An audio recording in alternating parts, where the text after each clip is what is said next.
What it do, what it do, what it do. It's your boy, the man with the plan, building this YouTube thing up fan by fan. Your boy Juice got it. And I'm with Everyday Hustle TV. And I wanted to talk about, for me, it's not really a delicate topic, but Lil Wayne was my favorite rapper growing up. A lot of what I do or what I did with my music was influenced by him.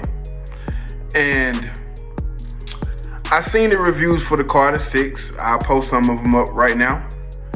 And one thing I always tell people is to vet, like take it and soak it in and discern from whether you feel like is worth listening to, wisdom, or just empty air, right? So I went and I listened to a couple of these songs on the Carter 6. I heard the intro. I heard the Elephant song. So I heard enough of them, and I'm like, this ain't it, right?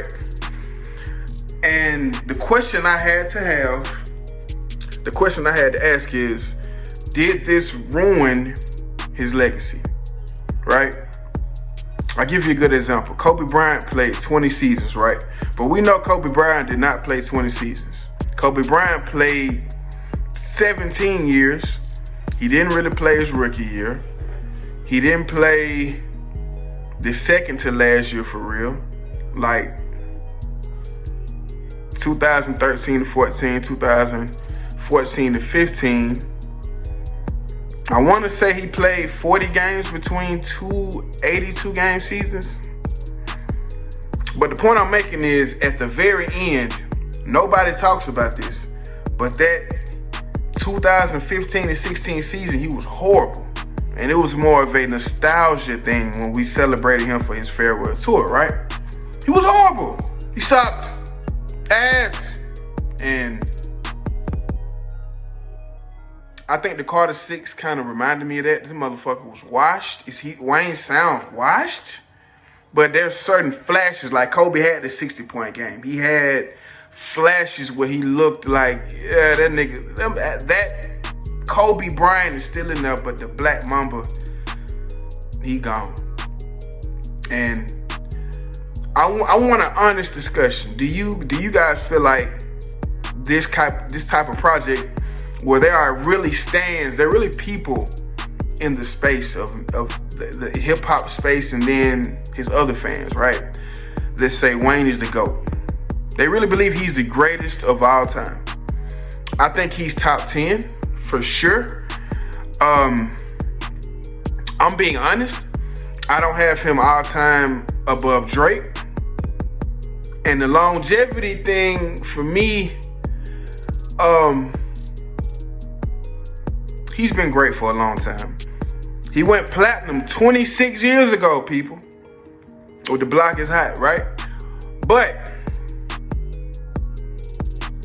this project, and you put the Carter on it. If you would have just said, you could have called this The Last Dance or something, and it would have been bad still, but at least don't put the Carter on this, right?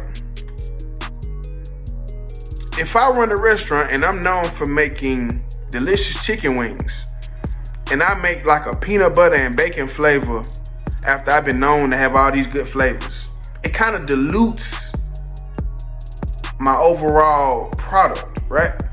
So when I grew up listening to Lil Wayne, we literally used to get high as like young boys when he was still in his prime, and we used to listen to this nigga to dissect what he was saying, because he was just saying unbelievable stuff. And now I know in the moment it was like he really was talking that shit, but I grew up more into an adult, and I started listening to more. You start going through more real life problems. And I look back, it was one particular song with Ace Hood. I listen to Ace Hood when I go to the gym, right? The song We Out Here.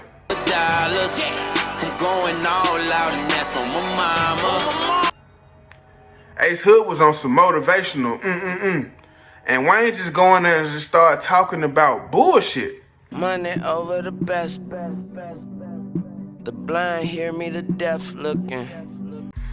It's like Russell Westbrook. In Russell Westbrook's prime, especially his 2016 to 17 season, he had a lot of the same flaws that he has, that we've seen when he played for the Lakers, and then after, basically when he declined. He had the same flaws, but he was so freaking good that we just said, he do that. Then they got 40, 13, and 12. Whatever, he turned the ball over 7 times, but we don't care.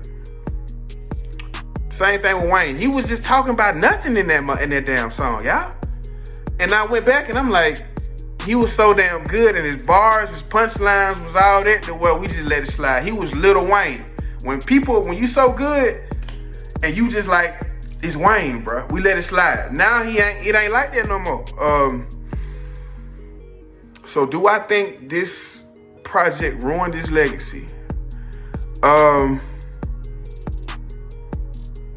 think he should honestly consider retiring. And I think he shouldn't just retire. I think it should be more of a let me venture off into business. You're Lil Wayne. My thing, okay, this is my thing, right? All of the new rappers that are in their prime today looked up to you, bruh. Why the fuck is Drake not on this motherfucker? This is his album. Drake, Nicki. I would have took a little Twist piece on this bitch, man. I'm kind of, it's like when I heard it, I'm like, yo, who is around you these days? Mac Main. I don't even see Mac Main being around and saying, bro, yo, Wayne, this ain't the move, you heard me? Like, this ain't, that wasn't the move. Who is he around these days, right? And then I look at it like, bro, Sexy Red, all the niggas that's out now were influenced by Lil Wayne. That's why people call him the GOAT, because he influenced so many of us, bro. You had to be there. The young boys, the kids don't understand it. You had to be there when he was at his peak to realize, like, this nigga was like that. He was the man, bro. That's why people love Kobe so much. You see LeBron now, but when Kobe was on, bro, he demanded the spotlight, and he shined in that bitch. So there was no Sexy Red, no Gunna. Wayne could call up anybody. Whoever popping right now, we all looked up to that nigga, right? He could have literally had a DJ Khaled type album where he was carried by features, but we don't care because it's like shit. He could have just sat back and let them carry that shit. Same thing with producers. You don't think Metro Boomin wouldn't want to work with Lil Wayne? Whoever the hottest niggas is now, you don't think them niggas, ATL, Jacob, whoever, you don't think these dudes would be like, hey, I'm finna be on the Carter 6, nigga. Nigga, I grew up listening to the Carter 3, Carter 2, Carter 4. I'm finna be on the Carter. I'm finna get that nigga my best work. I'm working with Lil Wayne, dog. So,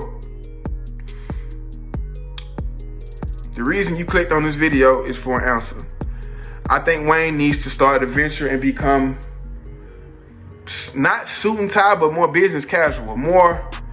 He need to cut that shit off his head, bro. He need to realize, bro, you're in your mid-40s now, bro. It's time to become a boss nigga, right? It's time to become a boss. You position yourself to transcend hip-hop to become something else. A businessman. You should be like, okay. Excuse me, but my last point I will make, and I don't mean to be too animated. This guy he meant everything to me as a rapper. He's the reason I started making music. His metaphor system and how he did his things, it was heavily influenced on me. So to see him go out like this was tough. It was tough. But cut your hair, bro. Jump off of the drugs, bro. If this man shows that he'll clean himself up, he cut the goddamn shit off his head, bro. Just get a brush cut, something neat, or get like a little fro with the taper. Just something new. You need to reboot yourself. Lil Wayne, Weezy F, baby. The F can't be for fell off. I don't want to see that. Me and my partners used to love that nigga, man, but life goes on. He needs to shut, if this is what he is on, he needs to shut that shit down. Let me know what y'all think in the comments. Stay hard out here. Pause. And I'm out.